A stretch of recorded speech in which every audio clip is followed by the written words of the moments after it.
last 15th of August marked the end of NATO's mission in Afghanistan. For almost 20 years, the South Asian country has been central in Washington's war on terror strategy. Now that America is pulling out of the region, other regional and global powers have started scrambling to establish their political and security influence in Kabul.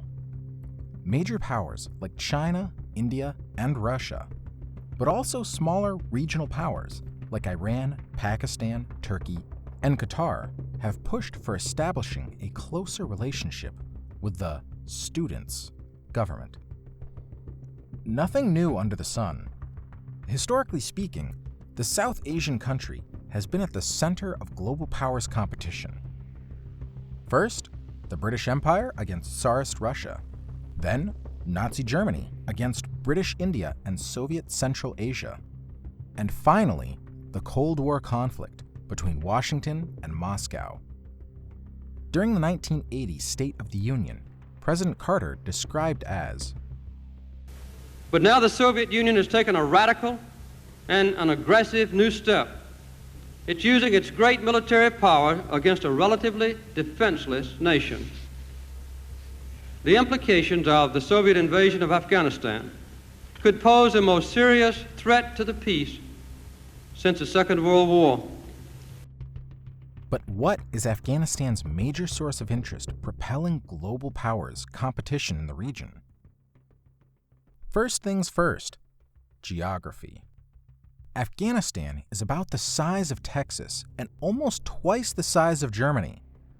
According to the World Bank, almost 75% of the population lives in rural areas against the 65% average in South Asia. This means it's very difficult for any government to properly control internal security, not even mentioning the country's borders. Afghanistan's location makes it, along with Pakistan, the gateway through continental Asia. The Pakistan-Afghanistan region, also known as PACAF, connects Asia throughout, from east to west, from north to south. Unfurling this region, an imaginary thread connects China with Iran and Russia with India, the Far East with the Middle East, the North with the South. Afghanistan borders with the Central Asian countries of Turkmenistan, Uzbekistan, and Tajikistan in the north, Iran in the west, China and the contested region of Kashmir in the northeast, and Pakistan along its eastern and southern borders. Afghanistan is effectively surrounded by major powerhouses, a bit like Switzerland is encircled by Germany, France, and Italy, the three most populous nations in Western continental Europe. Afghanistan sits in the crosshairs of the big game between China, Russia, and India. This region acts as a buffer zone, bolstering or dampening, depending on the situation, the expansion of these countries' political agenda in the region. Any imbalance of power in Afghanistan has strategic consequences rippling throughout Asia. Afghanistan's strategic relevancy hasn't diminished a bit since Kipling's Great Game. There are three main dimensions to which Afghanistan holds a strategic value for other countries. The first being the influence on neighboring countries' strategic and military posturing. The second as in affecting their internal security. And the last one is in their energetic and economic policies. The withdrawal of the US from Afghanistan has created a power vacuum in Kabul, affecting the strategic posture of various countries in the region. Two states in particular have reaped the fruits of NATO departure. These are Pakistan and China. Pakistan has in the Taliban a close ally, having provided them with weapons, training, and shelter since 2001. A friendly government in Kabul allows Islamabad to get that long-sought-after strategic depth, especially in view of a potential military conflict with India. Islamabad's main weakness compared to New Delhi is the dearth of expendable buffer territories. Most of Pakistani armed forces bases are well within Indian jet and missile ranges. Being only 1/4 the size of India, Pakistan was born, in the words of its political father, Muhammad Ali Jinnah, mutilated and moth-eaten. The 1971 disastrous debacle in the Indo-Pakistani War, where India was able to capture almost 6,000 square miles of Pakistan territory, was a crucial moment in realizing the importance of strategic depth and its lack thereof. This was further accrued by India's acquisition of nuclear weapon capabilities. Following this conflict, Pakistan started considering Afghanistan as a natural extension of their territory. As Afghanistan's territory allows its military to retreat and rally in case of an Indian military land invasion, it also provides a good starting point from where to continue the fight. From a different perspective, Afghanistan also supports the security of Pakistan via its northern border with China. Having a way of bypassing the war-torn and disputed region of Kashmir creates a safe corridor from China to Pakistan. In case of conflict, this allows the passage of supplies and armament from the PRC, allowing Pakistan to continue fighting. Thus, it's quite clear that for Beijing too, Afghanistan is a highly regarded security partner. Not only does it allow the buttressing of its relationship with Islamabad, but can also potentially weaken India, China's main regional partner. For Chinese strategists, the country also allows breaking the non-Russian aligned western border. As a former CCP secretary, Deng Xiaoping said, "Problems in Afghanistan are of global strategic significance." This is because China and Afghanistan share a border. This forms a threat to China, which can geographically encircle China. As a matter of fact, Afghanistan is one of the few non-aligned nations encircling Chinese western border. Even though Kazakhstan, Kyrgyzstan, and Tajikistan are members of the Shanghai Cooperation Organization, these were until 30 years ago republics of the Soviet Union. Even after the crumble of the USSR, Moscow's influence didn't falter. Indeed, since 1992, these became part of the Collective Security Treaty Organization. This Russia-led collective military alliance gathers former Soviet republics under Russian conventional and nuclear umbrella and allows the deployment of troops in the defense of its members. During the past 30 years, Russia provided its military support against extremist groups, which flourished due to the lack of these states' security capabilities and the porosity and remoteness of their borders. Thanks to this agreement, Moscow became Central Asia's most important security partner. This region also hosts its biggest foreign military bases, the 201st in Tajikistan and Kant in Kyrgyzstan, which both played a vital role during the Soviet war in Afghanistan in fighting the Mujahideen. Thus, for Beijing, expanding its political influence over Kabul is a pivotal strategic choice, as it makes it possible to contain Russia's and India's influence over Central Asia. Out of the main actors involved in Afghanistan until August 2021, India has been the biggest loser. For the largest democracy in the world, Afghanistan represents an invaluable strategic location, sandwiching its regional competitor, Pakistan, and providing a buffer zone against Russia and China. India has been trying to expand its economic pressure on Kabul by exporting first necessity goods like food products and raw materials. As the latest trade statistics show, India became Afghanistan's third largest trade partner before China and after the UAE and Pakistan in 2019. India's main strategic interest in Afghanistan is to stop Chinese and Russia's expansion towards Central Asia, but most importantly, to control Pakistan's western border. The conflictual relationship with Pakistan and its intimacy with China fuels India's insecurities. This pushes New Delhi to focus a big chunk of its military resources on the northern land border, neglecting, compared to China, its maritime power projection capabilities.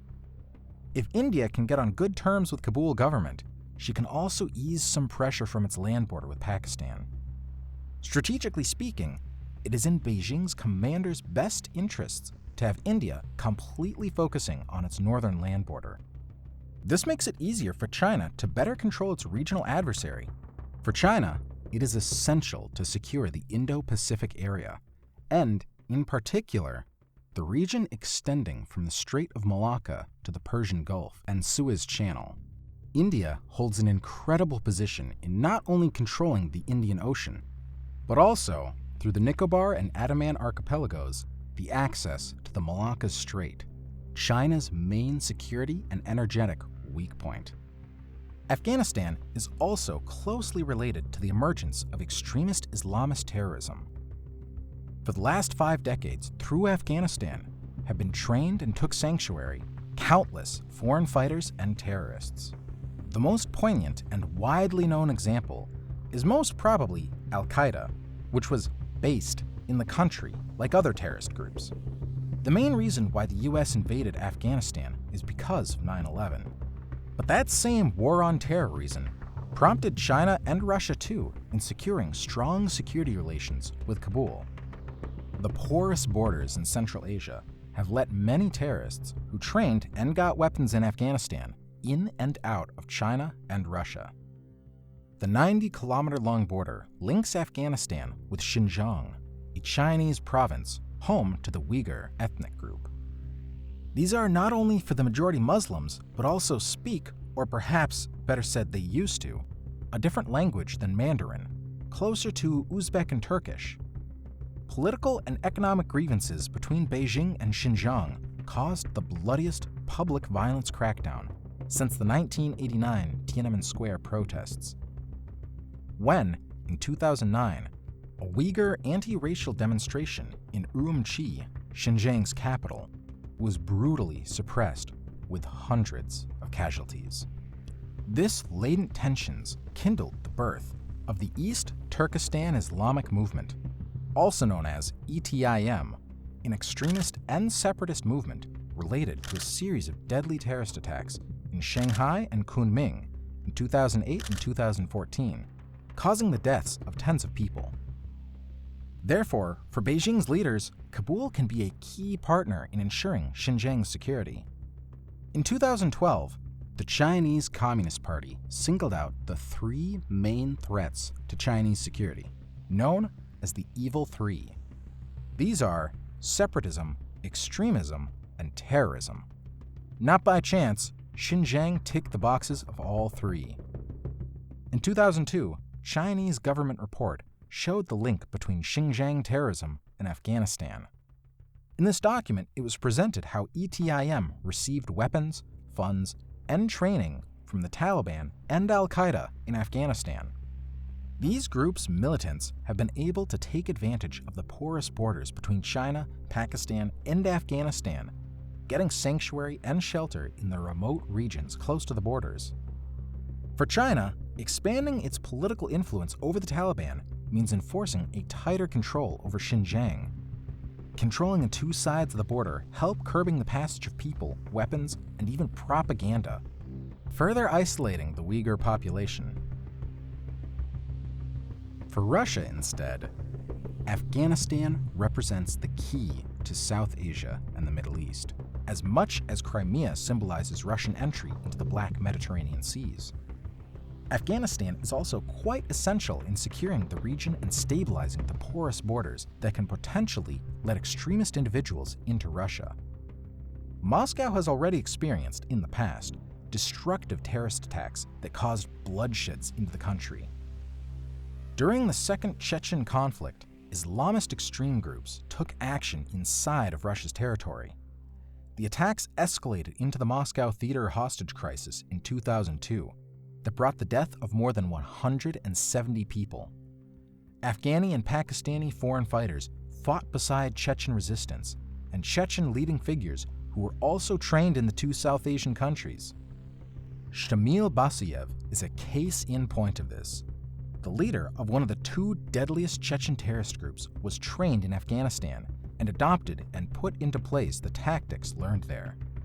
He is responsible for the seizure of the school in Beslan in 2004, which took the lives of more than 300 people, most of which were kids.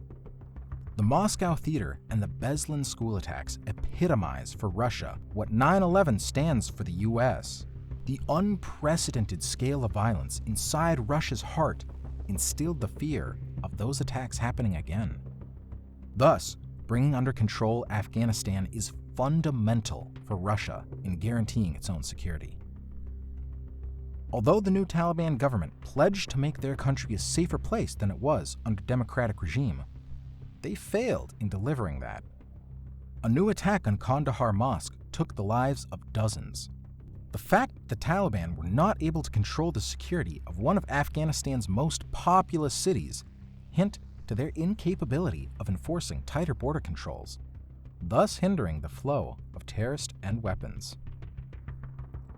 Afghanistan's key position is also quite important to the relevancy of international trade and energy exchange in Asia. Not only is Afghanistan important as a land bridge over Eurasia inside the Chinese-led Belt and Road Initiative, but it is also a node connecting Central Asia's resources and energy into South of Asia. For example, the TAIP natural gas pipeline project connects Turkmenistan to India via Afghanistan and Pakistan. Other similar projects are also in the pipeline, too, pun intended. A transnational electric grid expanding from Uzbekistan hydropower plants to Afghanistan, India, and Pakistan has also been proposed. This is particularly important into curbing South Asia's carbon footprint, as the major electricity source in this region is coal. Thus, hydropower generation plants in Central Asia can help offset the total amount of India and Pakistan released CO2 emissions. Although Afghanistan is one of Asia's poorest, landlocked, and with some of the harshest climate region in the world, it holds an incredible strategic relevance in the eyes of Asia's biggest powerhouses. In particular, China, India, and Russia all have different and sometimes converging interests in the country. From trade and commerce to the expansions of their economic and political influence, the securitization and control of Afghanistan's borders is particularly pivotal for the global security.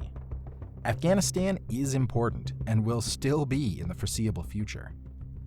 Thanks for watching, and if you enjoyed the video, please leave a like and a comment. If not, the thumbs down button seems to work just fine too. Thank you and have a good one.